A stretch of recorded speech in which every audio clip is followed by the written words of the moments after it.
Hello, my name is Rachel and I'm here today to do my August reading wrap up. So in August I haven't read loads, but it's been a really busy month. My mum came to visit and then my best friend came to visit, and so I kind of knew that I wouldn't be reading that much anyway. But yeah, I still have some things to show you. I'm going to get the first two out of the way because I wasn't really keen on them at all, and then the rest are good. So the first thing I read and really wasn't keen on at all was The Descent of Man by Grayson Perry. I gave this 2 out of 5 stars. I will say it claimed a star back. It would have been 1 star when I was like halfway through, and then the last chapter and the last half of the second to last chapter I thought were alright, and I was quite enjoying reading them, so I bumped it up to 2, but I hated the beginning. I just think he puts too much of himself in this. He's trying to write an academic study on like feminism in terms of masculinity, and he just doesn't do it well. He can't write very well academically, and I found him really judgmental. So I've read a few other feminism books this month, and I really enjoy them. And one of them, whenever she talks about how women are made to feel or like this invisible sexism that you don't really see, so she talks about like shaving your legs and things, and how you can't really, it's not palpable. No one's shouting at you to shave your legs, but you wouldn't dream of not shaving your legs. And it's kind of like that. But when she does it, she's never judgmental of women who do shave their legs. She chooses not to, but you never feel like she's judgmental. Or whenever they talk about women who do choose to stay at home and be stay-at-home mothers, I feel like the books that I read anyway aren't judgmental of that. Whereas I feel like he was really judgmental of men, and he contradicted himself within the writing as well, which I just found really annoying. So yeah, was not keen on this one. I read it because I kind of wanted something like Fight Club, where in Fight Club I love it, and I love the kind of way that he focuses on masculinity trying to find a place in a world where women have now come up and deserve the rights, yes, but kind of men don't really know where they're supposed to be going because women are taking their place. And are they supposed to move to the side? Are they supposed to move down? And I really enjoy that. I think it's really interesting, but with this one, I just don't think he did it well at all. So yeah, this was only 2 out of 5 stars. And the next book I read was actually super disappointing because it's kind of a sequel, and the first one I gave 5 out of 5 stars and thought was absolutely fantastic and loved it, and that was Fun Home by Alison Bechdel. My best friend also read Fun Home, and she was saying that she thought Bechdel like referred to too many like literary references outside of the text, but for me, I loved that. I thought it was fantastic. But then the one that I read this month was Are You My Mother by Alison Bechdel, which I don't know if you can see. This was the cover I had anyway. I haven't figured out how to add pictures into videos yet because I'm just a rookie. So yeah, I'm just going to show you like that. But this one didn't have the literature ones.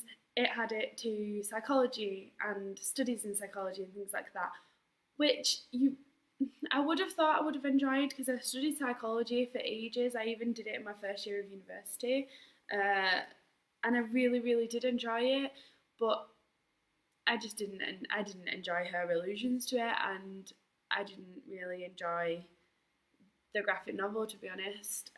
Graphic memoir, and it was nowhere near as good as Fun Home. I gave it 2.5 stars in the end, which is just, yeah, it just wasn't as good as I was hoping for. They were the 2 books that I wasn't as keen on this month, and then all the rest I think have been pretty good. The first one is one I actually finished yesterday. It's the 1st of September today, so I've read it like the last 2 days of the month, and it is the Brothers Grimm's The Robber Bridegroom in the Penguin Little Black Classics edition. This has a few stories in it. So it has the Master Huntsman, the Robber Bridegroom, the Devil's Three Golden Hairs, the Six Servants, the Bremen Town Band, Snow White, and Lazy Harry. And I really enjoyed this. I haven't read any of the Brothers Grimm fairy tales before. My experience with fairy tales is Disney movies, and I read some Angela Carter retellings.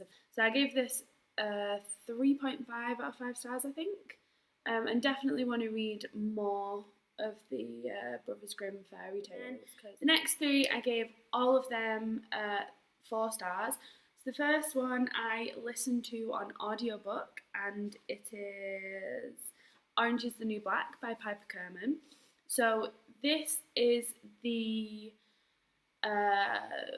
non-fiction memoir book of Piper Kerman's about her year, I think, in a women's correctional facility.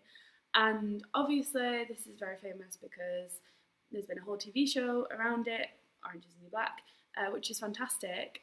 So it was really nice to read, and I would say the audiobook was really good actually. It was the one that was on the overdrive system of my library back home. And yeah, it was really, really, really well narrated, and I just loved reading it. I actually liked the narrator Piper in it, which I can't stand Piper in the TV show.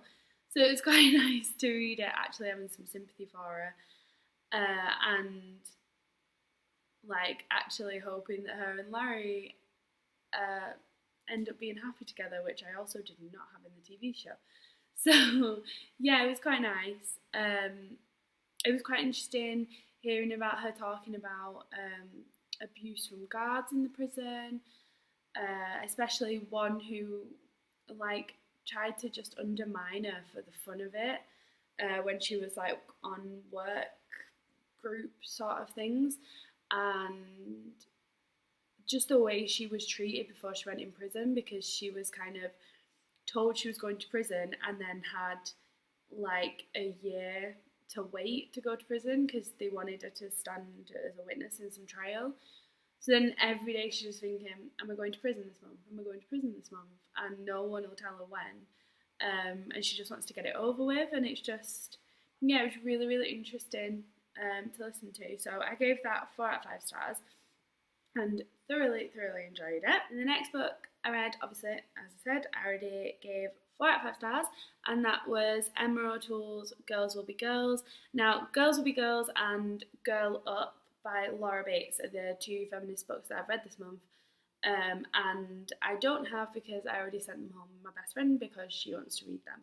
So yeah, I don't have copies of them, but I have a little picture on my phone if you want to tell which one it is. So yeah, this I really, really enjoyed. It's not like an academic book. It kind of is, but it's more like experience-based, kind of like a memoir.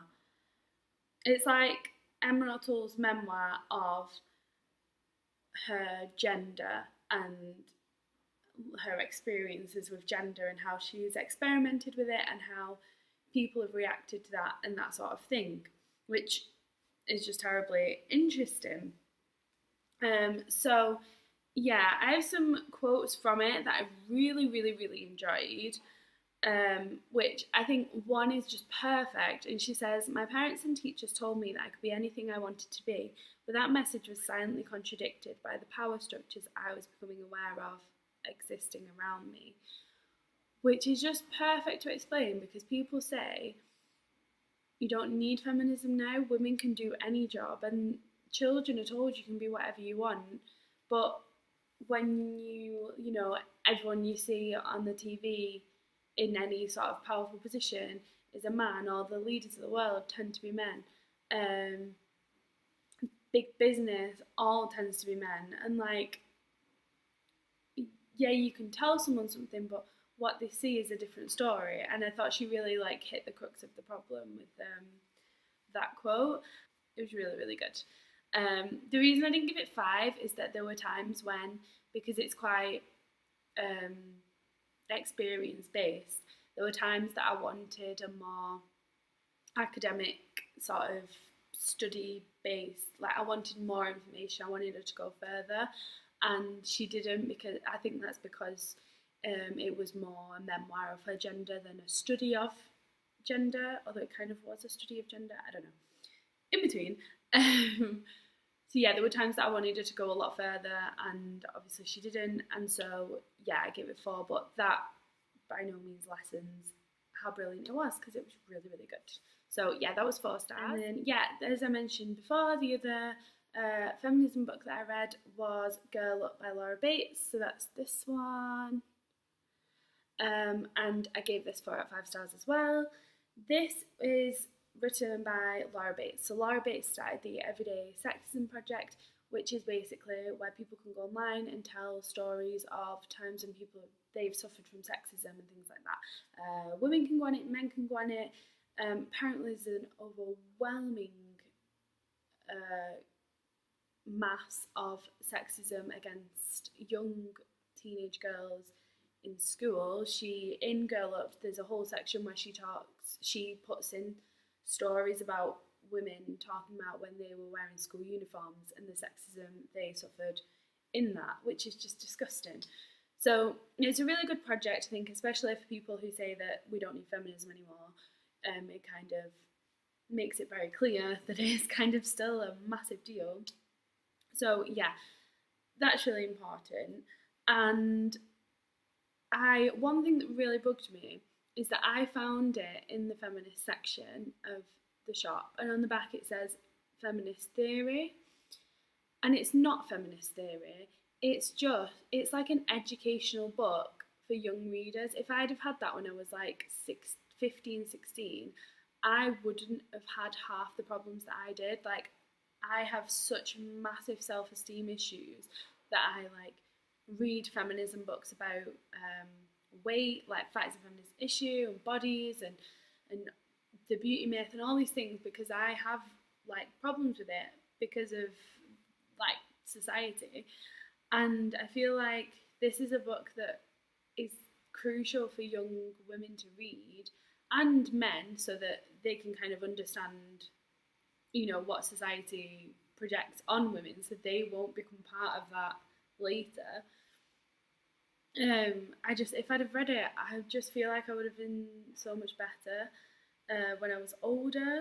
And yeah, it's phenomenal, and it shouldn't be in a feminist theory section. It should just be in like a young adult, like educational type of section, letting younger people know about their sex and themselves and self-esteem. And yeah, it annoyed me that it was in a feminist section. This is the same with Girls Will Be Girls and Girl Up. They had some friggin' funny bits in. In Girls Will Be Girls, the way she talks is quite funny, and there's like some Irish humour in there, and her experiences are sometimes quite funny. In Girl Up, she makes sarcastic comments, and so she's talking about films and franchises and how they focus on men, and talking about the Bechdel test, about how like just having a conversation between 2 women that doesn't revolve around a man, and they're just talking about a normal conversation. So she's talking about all this, and she is listing off different movies, and one of them is The Hobbit, an unexpected lack of female characters, which I found quite funny. And then also she's talking about porn and the internet and the creation of porn, and I just found it so funny. She wrote, "Human beings were given the internet, which provided them with almost infinite potential for invention and progress. They came up with millions and millions and millions of versions of putting a stick in a hole," which is just amazing. So perfect. And one of the most perfect things in the entire book was that she said, she heard someone else say and put it in the book, consent is really too low a bar, hold out for enthusiasm. And I just thought, that is so perfect. Like, why do people talk about consent? You don't want to sleep with someone who just gives you the consent, who's just like, yeah, right. You want someone who's like, yes, like, I want this. Like, it's just, it's weird that people just want consent instead of wanting someone to want to be with them. So yeah, I really, really enjoyed Girl Up by Laura Bates, and I brought Everyday Sexism with me to Switzerland, so I'm intending to read that at some point soon as well. So that was good. So that's all the books that I finished this month. And then the last thing is the book I'm currently reading, which is the book that has put me back a bit and is the reason that I haven't read as much this month, because I've read the amount of this that would be a book in any other book form, if that makes sense. And it is It by Stephen King, which I started about halfway through the month. I'm like a quarter of the way through, and I put it down because I was reading some books for my best friend to take home, and then I was reading some books for my mum to take home. So I started reading this for a bit, but I am thoroughly enjoying it. I'm going to finish this month because I want to finish it before the film comes out. Well, before October, I'm going home and watching it with one of my friends, so I want to have read it before that. So yeah, I'm really enjoying this, but it is humongous. I literally had been reading it for 2 days, and already all these pages came out because the binding of the book just can't handle how big it is. So yeah, but like I said, really enjoying this. So yeah, they are all the books that I've read this month, which I'm quite happy with because I had quite a lot of 4 stars in there. So yeah, thank you very much for watching. It looks so small because they've all gone home. And yeah, I'll see you next time. Bye!